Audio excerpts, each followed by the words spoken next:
The Greenbrier Restaurant in Gatlinburg is considered one of the premier restaurants in the Smoky Mountains, but with a ghostly past and high prices, is it worth your time? Welcome to Bear Facts, where we explore the Smoky Mountains one bear fact at a time. It shouldn't come as a surprise that Gatlinburg is full of amazing places to eat and some that are a little more expensive, but it is a little surprising at how few restaurants in the Smokies are considered upscale.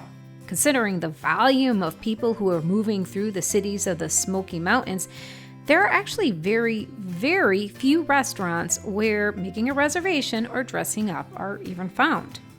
The Greenbrier Restaurant in Gatlinburg is as close as you're likely to find in the area, though you don't need to wear a tie or flip-flops are banned or anything like that. It's the kind of restaurant that you would go to for a special occasion or date night. And though reservations aren't required, if you want to actually eat here during any weekend or high volume times, you do need to get one. And if you walk in with socks and Crocs and a tank top, you're gonna get side-eyed from the hostess and other patrons. Because most people, whether or not it's official or not, consider the Greenbrier to be an upscale restaurant. We've actually been here 3 times since our first visit to the Smokies, and each time has left a different impression.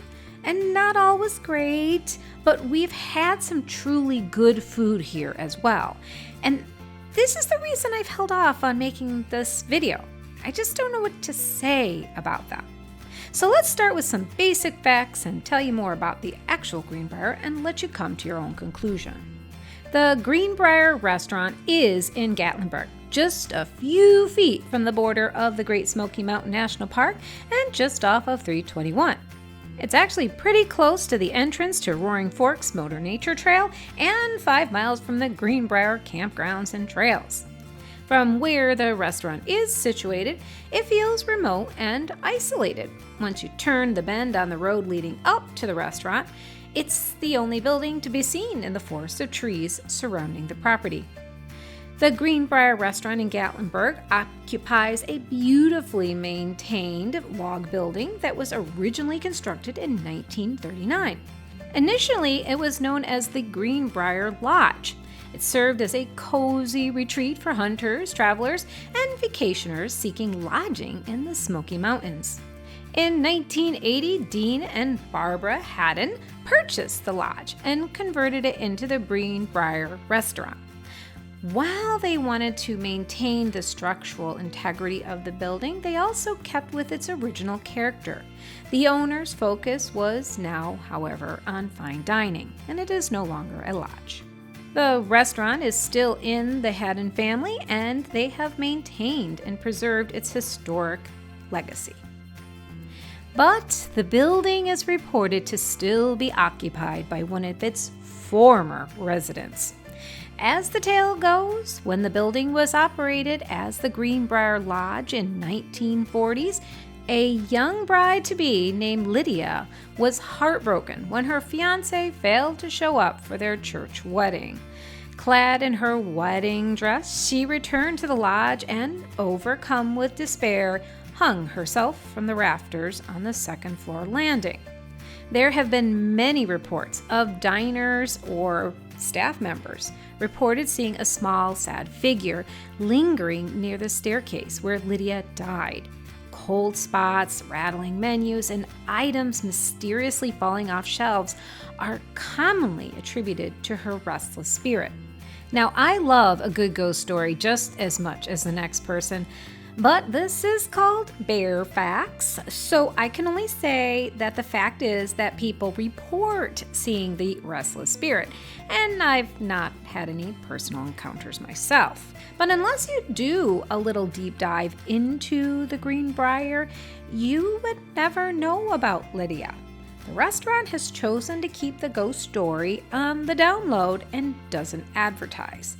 The Greenbrier doesn't want notoriety from a long-dead specter, but from their culinary delights and spirits you pour from a bottle.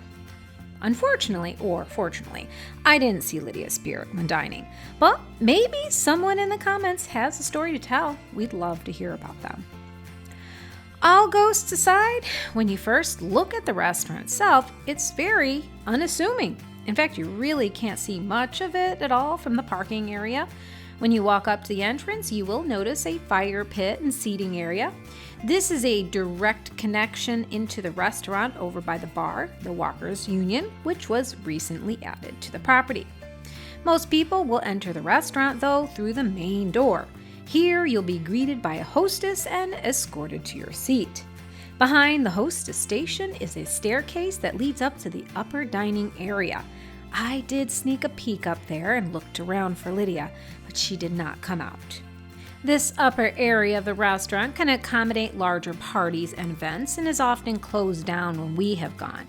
Though not a huge space, it is still large enough to house a small party. There is also one other space for larger parties, but it was being used at the time and I couldn't get footage. The bar is an extension of the restaurant and has great seating for guests as they wait for their drink or to be called to their table. From inside the bar, you can see the original log cabin walls and where the windows had been to the outdoors. There is another waiting area, lounge area with nice comfy seating, and you can see the wine selection as well as a massive map on the ceiling. So if you're in that area, make sure you look up. That's actually kind of cool. The main dining room is actually very small. The entire space runs along one long wall, and you can look out at the forest behind their property and enjoy the serenity of nature. There is no doubt as you walk around their dining room that the Greenbrier Restaurant is a classy place. From cloth napkins to real candles, this is a place you go on special occasions or date night. This is not so much a place to bring family with young ones. They don't, so far as I could find, offer a traditional kids menu. And though kids are not discouraged from coming, the prices might, because the Greenbrier is not cheap. They do have quite an extensive bar menu. While there, we got to see the staff serving Dylan, a flashy drink that involves flames and liquor. I would have tried one, but since I only like sweet drinks, it would have been a waste of money. The Greenbrier is also well known for their sweet bread, which is called spoon bread, which makes sense because it's how you eat it. It's a warm, soft, corn-based bread that is traditionally baked in a small skillet and eaten by scooping it out with a spoon. I quite enjoy the bread and really like it, but if you're a texture person, this bread almost has a pudding consistency and might not work for you. So it's a real hit or miss for some people. In the past, I really enjoyed the charcuterie board, but they stopped offering it on the menu, and now I had to have the baked goat cheese with pistachio and cranberry crust. Oh, it was such a tragedy.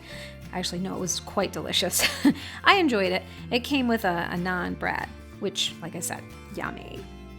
Your meal will come with a soup or salad. I chose the soup of the day, which was a sweet potato soup. I think I would have liked it with some bread or something crispy to put in there, maybe even some rice, but the flavor was sweet and mild, and it was very tasty. My husband does not like salad, and he didn't care for the soup choice, so he just asked for an extra serving of French fries. That's why his plate has got so many French fries on it. When I ordered my meal, I did ask the server what he cared for, and he said the red snapper was excellent, so I ended up having that myself.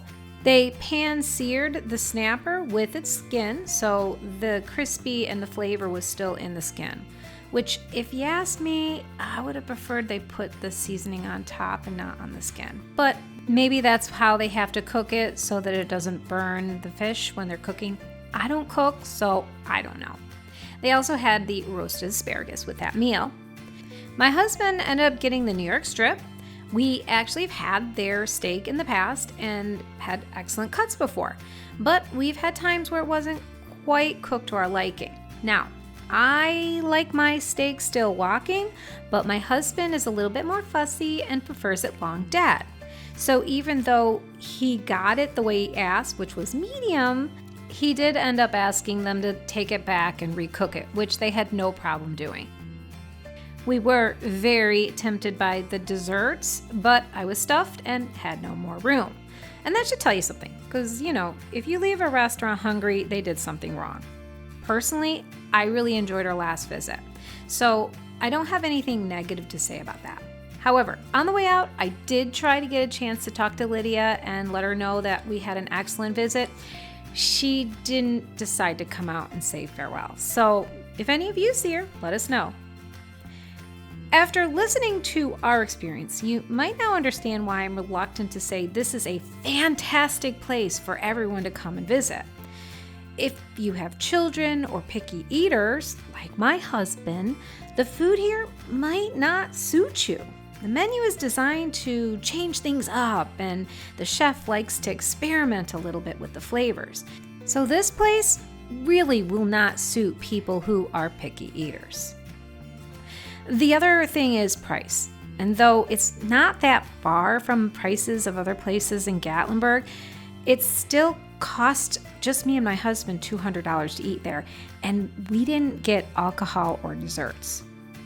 So there are definitely positive things to say about the Greenbrier. I would seriously consider going if you are doing a date night, you want to do a special occasion, if you don't mind a slightly adventurous menu. It's not too adventurous, I'm not saying that, it has a little bit more going on than a traditional Gatlinburg menu. And that might be the real reason you go, because when you're in Gatlinburg, unless you get a burger, french fries, or a hot dog, you're out of luck. So this place does offer an alternative diet or menu for people who just want something special or different. I hope this video helps you plan your next visit to the Smoky Mountains. You're getting an honest review from our personal experiences, except for ghosts. I have not seen them myself, but facts and things change, so please keep us in the loop if you learn anything new and want to share your experiences, especially the ghost ones, in the comments. Thanks again for visiting us at Fairfax of the Smoky Mountains. Please click that like button and subscribe to our channel.